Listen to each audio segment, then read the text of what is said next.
Morning मेरे प्यारे दोस्तों, भाई नियम कंप्यूटर्स। आज हिंदी का जो कल भाग बताए थे, भाग 1, जो विषय जो चैप्टर हिंदी व्याकरण का सद्विचार भाग 1 कल हुआ था, उस सद्विचार का भाग 2 आज होगा ये, क्योंकि उसमें चैप्टर लंबा था इसलिए इसको 2 भाग कर दिए हैं। ये 2 कल बताए थे, 2 आज बता रहे हैं। अब आज का शब्द भेद चैप्टर हमारा वही है। शब्द विचार में शब्द भेद कितने प्रकार के होते हैं? शब्द भेद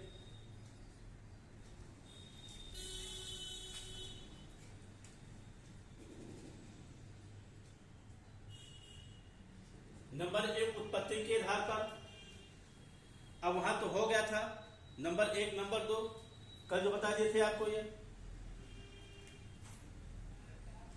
कल जो बताए थे आपको 2 भाग हो चुका था। रचना के आधार पर, अर्थ के आधार पर, रचना के आधार पर रूढ़ शब्द, यौगिक शब्द और योग रूढ़ शब्द, ये रचना के आधार पर कल हो गया था। ये तो अर्थ के आधार पर जो हुआ था दूसरा सार्थक और निर्थक, इसको भाग 1 में बता चुके हैं। ये अब भाग 2 में उसी का आगे जो हमने बताया था, फिगर हम बनाए थे 4 फिगर, उसके आगे उत्पत्ति के आधार पर और रूपांतर के आधार पर। तो कल उसमें उस वीडियो में लंबा हो जाता था, इसलिए उसको इसके बावजूद 20 मिनट वीडियो हो गई है। इसके बावजूद हम उसको इसमें उस वीडियो में न देखकर इस दूसरे भाग में बता रहे हैं। तो 3 और 4 उत्पत्ति के आधार पर, इसमें भी 2 भाग हैं। उत्पत्ति के आधार में एक आपका तत्सम, तद्भव, देशज, विदेशज, संकर, कितना भाग है? इसमें 5 भाग है। ये जिसमें आपका तत्सम और तद्भव बहुत ज्यादा पूछा जाता है। मोस्ट इंपॉर्टेंट चैप्टर हमारा ये तद्भव और तत्सम है। ये इसलिए इसको अलग हम इस वीडियो में बना रहे हैं। तत्सम और तद्भव कोई परीक्षा हो, सभी में मोस्ट इंपॉर्टेंट चैप्टर होता है ये। अब तत्सम और तद्भव में चले आइए। क्या है हमारा ये तत्सम? अर्थात जैसे आपको पता है या पता होना चाहिए, संस्कृत और हिंदी, हिंदी की जननी हमारी संस्कृत है। संस्कृत से ही हिंदी का प्रचलन हुआ है, और उस प्रचलन के रूप में संस्कृत जब कुछ उसमें बदलाव हुआ है, अपभ्रंश या अलग अलग रूप से, उसमें अलग अलग समय में, अलग अलग टाइम में उसमें जब बदलाव करके उसका रूप बदला गया है। तो अलग अलग जब बदला गया, बदलने के बाद वो तद्भव के रूप में आ गया है। लेकिन कुछ ऐसे शब्द हैं, कुछ ऐसे शब्द हैं जो कि बदलने के बावजूद संस्कृत में वो शब्द बोले जाते हैं। अलग अलग भाषाओं में अपभ्रंश वगैरह या नई बोली, वर्तमान जो बोली, खड़ी बोली, अलग अलग बोली के हिसाब से जो आपका है चेंजिंग हुआ है।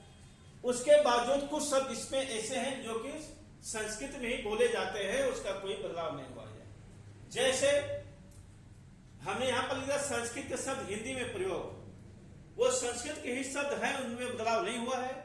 उसको हिंदी में प्रयोग होता है, हिंदी में लिखा जाता है, हिंदी में बोला जाता है, इसलिए हमने प्रयोग लिख दिया है। अर्थात लिखना बोलना दोनों हो गया यहां पर। ये वो शब्द आपके संस्कृत के ही शब्द है, इसमें कोई बदलाव नहीं हुआ है।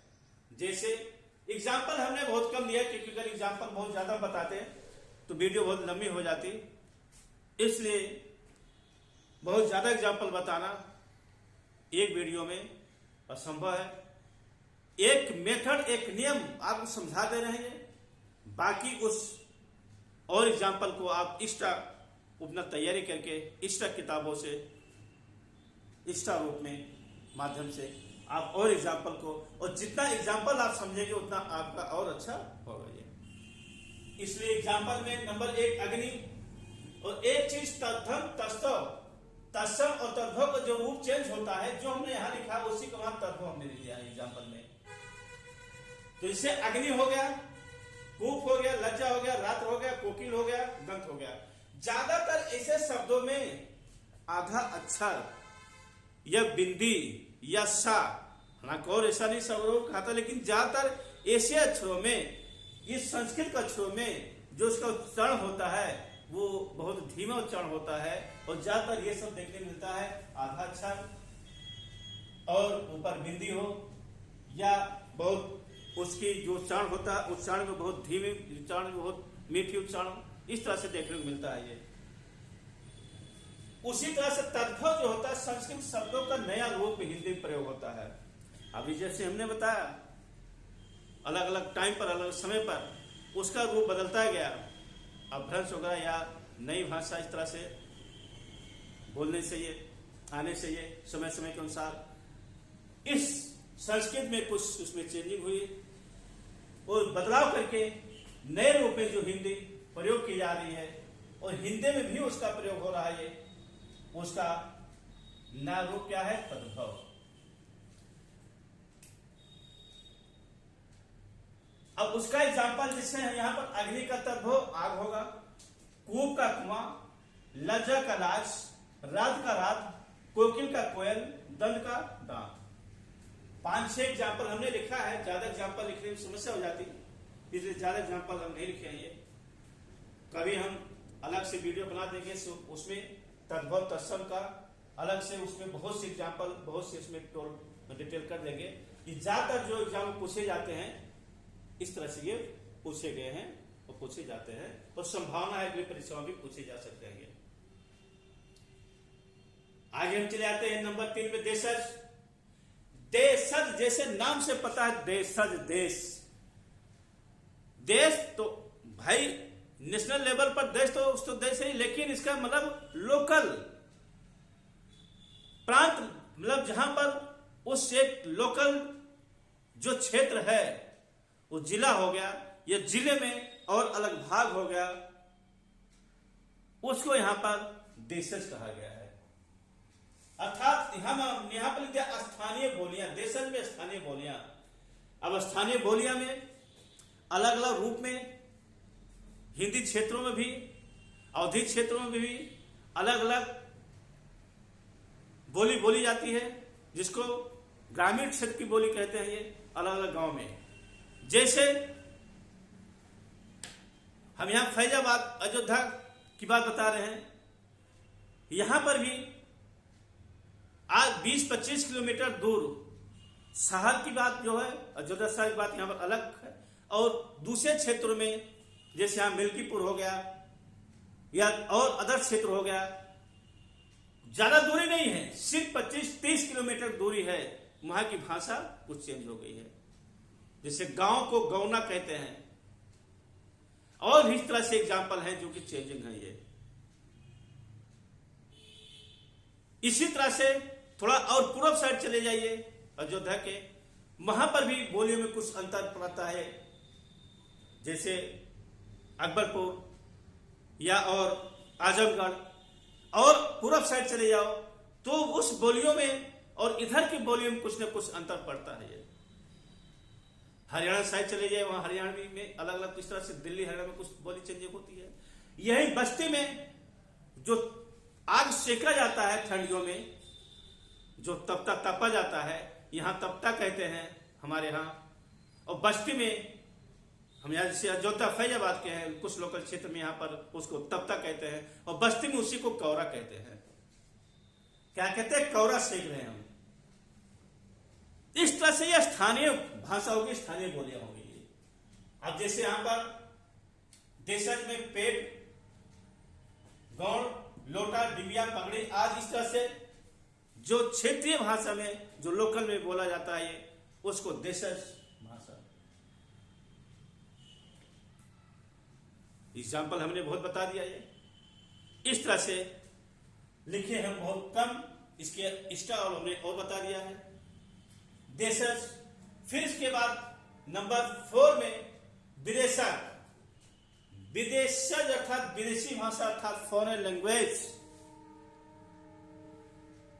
क्यों फॉरेन लैंग्वेज हो गया? क्योंकि यहां पर अलग अलग देश के लोग यहां पर जब शासन कर चुके हैं तो अपनी भाषा को यहां पर छोड़कर चले गए हैं। उस भाषा को लोग अभी भी पकड़े हुए हैं, बोल रहे हैं। ये जैसे यहां पर उस विदेशी भाषा को भी हिंदी प्रयोग कर रही है लिखने बोलने में सब कुछ। जैसे फारसी, फारसी आवाज, कुछ हमने लिखा ज्यादा लिखा फारसी में आवाज, आईना, कबूतर, चेहरा, सरकार और भी इस तरह से है जो कि आपको रटना पड़ेगा। रट लीजिए इसको। ये अरबी में आदमी, किताब, कर्ज, मजबूर, फैसला, किस्मत। अंग्रेजी में college, station, radio, cycle, machine, post card और इस तरह से और है ये। अब किताबों में आप ज्यादातर ज्यादा एग्जाम्पल पढ़िए, उस एग्जाम्पल को देखिए और आपको समझ में आएगा। यहां से हम नियम बता दे रहे हैं, समझा दे रहे हैं, बाकी एग्जाम्पल आप देखिएगा। विदेशज, देशज, ये। अब चले आते हैं नंबर 5 संकर में। संकर मतलब मिला जुला, मिक्स। संकर मतलब मिक्स, मिला जुला। मिला जुला मतलब हिंदी के साथ और भी अन्य भाषाओं का प्रयोग दोनों मिलाकर किया जाता है। हिंदी के साथ भी अन्य भाषाओं का प्रयोग, विदेशी और हिंदी शब्दों को मिलाकर बना शब्द अर्थात जो इन दोनों को मिलाकर एक नया शब्द बनता है उसको विदेशज, उसको संकर कहा गया है। जैसे रेलगाड़ी, गाड़ी हमारी हिंदी में है ये, रेल अंग्रेजी में है ये। अंग्रेजी हिंदी दोनों मिलाकर टिकट घर, घर हमारा हिंदी है ये, और टिकट इंग्लिश है। अंग्रेजी और हिंदी दोनों मिलाकर टिकट घर लिखा गया है। परीक्षा हाल, परीक्षा बोर्ड, परीक्षा हाल, परीक्षा बोर्ड भी लिख सकते हैं, परीक्षा हाल भी लिख सकते हैं। बोर्ड आपका अंग्रेजी होगा, परीक्षा हिंदी हो गई। काला बाजार, बाजार आपका अंग्रेजी शब्द, ये अंग्रेजी बाजार अंग्रेजी नहीं विदेशी भाषा ये, इसलिए काला बाजार ये है आपका। ये लाठीचार्ज, लाठीचार्ज में लाठी आपकी हिंदी होगी, चार्ज आपकी इंग्लिश हो गई है। इस तरह से अलग अलग भाषाओं को हिंदी के साथ मिलाकर जब प्रयोग किया जाता है तो संकर होता है। ये संकर भाषा, संकर शब्द। अब आगे आते हैं शब्द भेद में जो उत्पत्ति के आधार पर था, ये नंबर 4 रूपांतर के आधार पर। ये रूपांतर के आधार पर नंबर 1 विकारी और नंबर 2 अविकारी, जिसे नाम से पता चला। ये विकारी और अविकारी।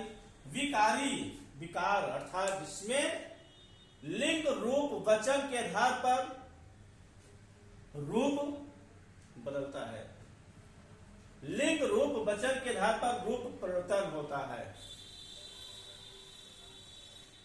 लड़का का लड़की, वह का वह बहुवचन होगा। ये वचन भी हो जा रहा है, अर्थात एक वचन, उसी को हम एक वचन को बहुवचन करेंगे, उसी को लिंग परिवर्तन कर देंगे। अर्थात ये विकारी अर्थात विकारी हो जा रहा है।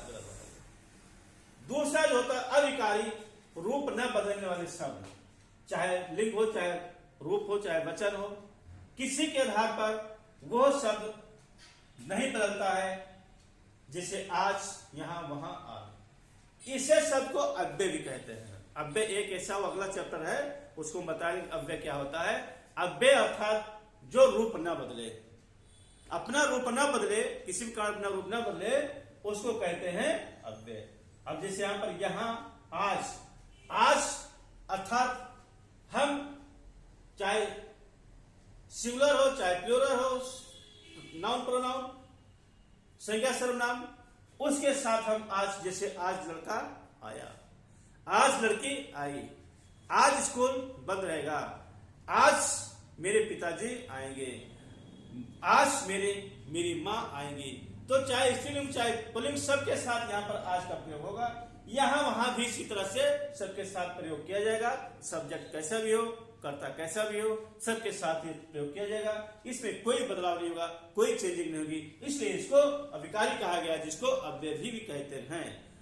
अब इस तरह से आज का ये चैप्टर जो सद विचार है, सद विचार 2 भाग में हमने बताया है, इसको आप सब देखिएगा, समझिएगा, लाइक और सब्सक्राइब कर दीजिएगा, शेयर भी करिएगा और कमेंट्स अवश्य भी करिएगा।